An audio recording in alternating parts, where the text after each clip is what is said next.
Hi guys, Bill again. Alright, been a bit of a hiatus here.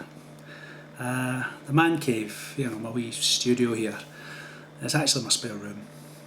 Now, we've got a relative staying over for a few weeks, so there's going to be no painting, no writing, and no scripting or filming for yours truly. No dramas though. I thoroughly enjoy having our favourite auntie staying over, so it's all good. But I've been out of the loop for a wee while, and if I've missed anything, well, feel free to send me a link, eh? Now, my last couple of vids have concentrated on how feminists seem to think that men are Pavlov's dogs. It exposes to the wrong kind of propaganda, and we just become fiends apparently. I'm not so convinced. See, adults are quite hard to persuade into taking even sensible, measured decisions. So, a shite beer ad or some floozy with a baps out, it's hardly likely to generate some kind of knuckle-dragging epiphany in amongst the men amongst us. But they want to believe it. So, if that is what they believe, that exposure to media messages and stereotypes are going to generate consistent responses, well, I thought that maybe it would be worth looking at the kind of messages and stereotypes that we're actually sending out to our most easily influenced human beings. Children are like sponges. Our kids soak up cultural markers and attitudes at an alarming rate. So, what do you think our media is telling them? Well, my kids are stuck on a diet of Phineas and Ferb, whether they like it or not. So I think I've got the bases covered there. But what about everybody else? Yeah, maybe we could look at movies. That'd maybe be a good place to start, eh? Last year's big hits from Pixar and Disney were Brave and Wreck-It Ralph. Now, you can own them both on Blu-ray or DVD, whatever player you've got. And if you've got kids, please get them. They're fantastic. They're really good. I can't recommend them enough. They've got good scripts, they've got fine voice acting, the characterisation is brilliant, and the graphics are out of this world. So they're a superb addition to anybody's video collection. And they're both essentially the same story. It's the morality tale, the three wishes, genie in a bottle type story. Basically, the heroine or the hero makes a selfish and thoughtless decision, and they've then got to use their courage, their strength of character, and their own good conscience to try and set things right with the world. And at the end of the tale, they're developed as a human being, they become more caring, more mature, and a lot more thoughtful. So they're better people for having struggled against the adversity that they've unleashed upon themselves and all their loved ones.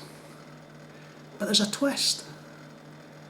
See, Meridia is female, Ralph's male. So how do we see men and women in this modern age of ours? How do we portray men and women to our sons and our daughters? Well, Meridia is a little princess. Literally, Meridia is a little princess. The whole kingdom revolves around her. She's loved by everybody, and she's worth it. God damn it, she's worth it. She spends her whole time either fighting with her mother, who's the ruler of the kingdoms, or riding her horse and getting involved in tomboy sports, like mountain climbing and archery and all that sort of good stuff. Mum wants her to succeed to the throne of the four kingdoms, but Meridia wants to be a stroppy teen. Fair dues. Now, matters come to a head when Mum decides to marry her off. The four princes that she's approved of, or that she's offered, they don't meet with Merida's approval at all. So she goes to see the local witch to get a potion, and that's when the whole shebang goes south real quick. I don't want to spoil the movie too much for you, right? It is a really good movie. But it's worth looking at the men and the women in the film. See, Meridia, she's got everything a girl could possibly desire, but she and us, the audience, we get dragged along with her. She shouldn't have to marry young to earn all of this stuff. And even although her marriage would grant peace and prosperity to four nations, her freedom of choice is paramount. The freedom of choice that's granted to the 4 princes that she's offered is irrelevant. Their role in the film is just to show that boys are so stupid you should throw rocks at them.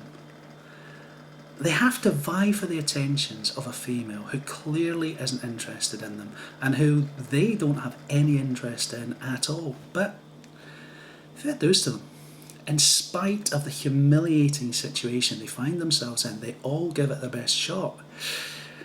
But the script kind of dooms their efforts into some kind of cheap slapstick. So much for the boys in the film.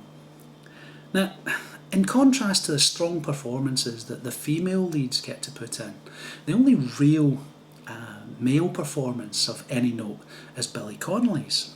Now, he steals every scene that he features in, but all he gets to play is doting dad. Now, he's a useful tool for the Queen to fight Vikings and bears with. He's the king in the film, but he's utterly subservient to the Queen. What she says goes, and she's so easily manipulated by the princess.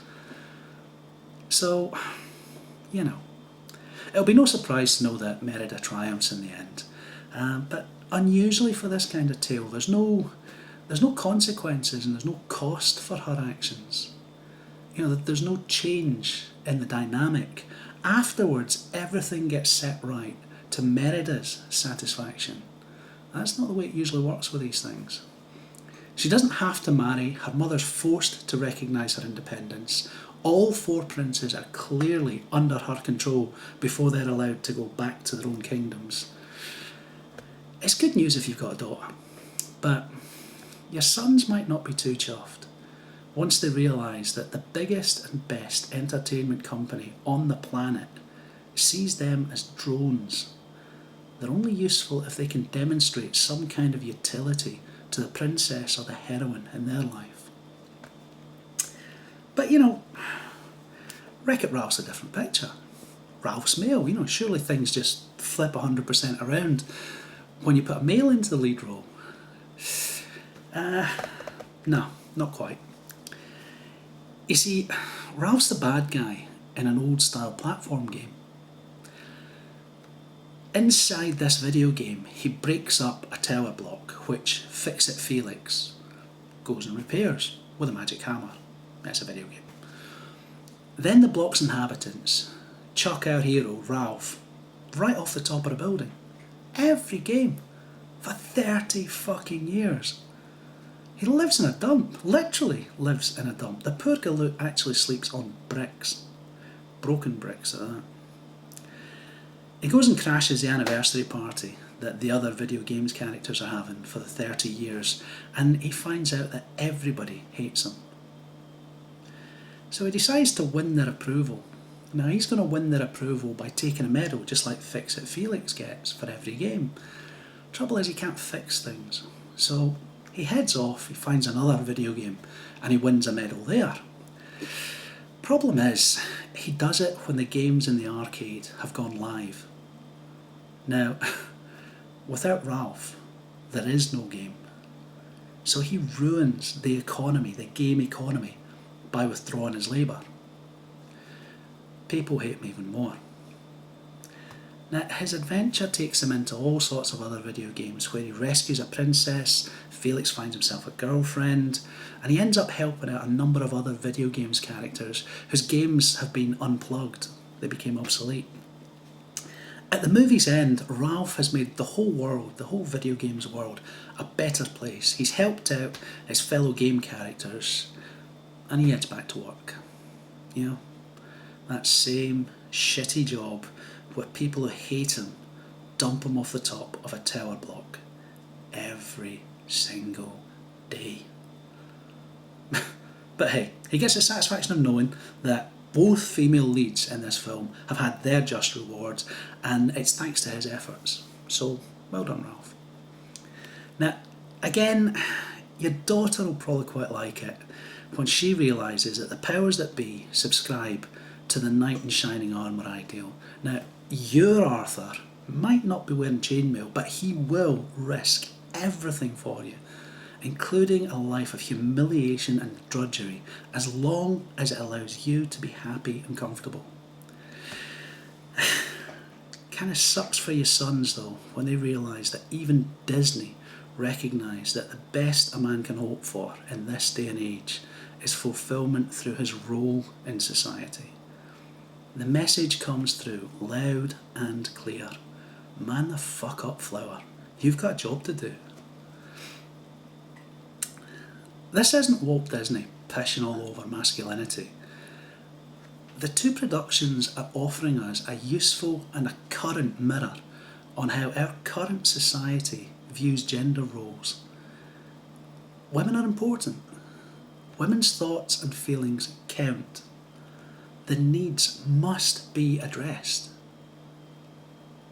Men have utility. Their thoughts and feelings are completely irrelevant. They have to serve society for society to work. Now, this is the media message that 50 years of feminism has led us to. The men out there already know this, and some of them are fine with it. But I don't think women, or at least most women, really recognise it when they see it. Think about the shitstorm that accompanies any kind of off-colour comment from a male in a public setting. And think about the perpetual reinforcement of the woman as victim. That worldview where the man's always to blame, the woman is always oppressed by the man. And the primacy of females in every media setting running alongside that, as if there doesn't seem to be any irony at all in the kind of programming we're seeing.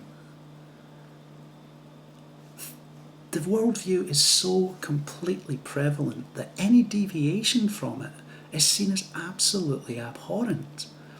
You know, misandry doesn't exist. It's not a thing. Misogyny, well, that's everywhere. As usual, you can give me your thoughts on this. You can give me both barrels in the comments if you want. But ladies, I'd really appreciate your take on this. What you think and what you feel about the way you're portrayed in our media, especially to our children. The only thing that was controversial about the whole Brave film was whether Merida was Disney's first lesbian toon. I'm not even sure how that would work. There was an attempt by feminists to adopt her as a bit of a poster girl, but that kind of fell flat. And I'm guessing that it's because the notion of a young woman who's actually willing to sort her own shit out was just a step too far for them. Generally, they just wail until some white knight turns up and sorts it all out for them. The message that you're worth it, though, there's no attachment of responsibility, no sense of duty. The idea that Merida is important is the film's bedrock. Now, the misandric treatment of the male characters, it doesn't worry me anything like as much as the total laissez-faire shown to the female lead. Everything she has is hers by right. It's unearned, and there's no attendant cost. None whatsoever. Is that really how we want our girls to grow up? Look, thanks for watching this far. Take care, guys. Hopefully next time I'll actually have a studio.